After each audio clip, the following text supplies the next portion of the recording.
Sistem pendidikan negara juga perlu terus diperkasa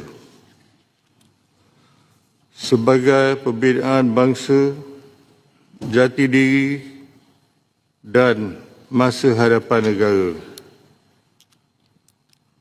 Jika nak buat sistem pendidikan yang baru, ianya mesti dibuat selari dengan dasar pendidikan kebangsaan. Dan bahasa Melayu mesti menjadi bahasa utama kerana ianya adalah bahasa kebangsaan. Oleh itu, sebarang usul untuk mengiktiraf apa juga sistem pendidikan lain mesti terima bahasa Melayu dan sejarah Malaysia.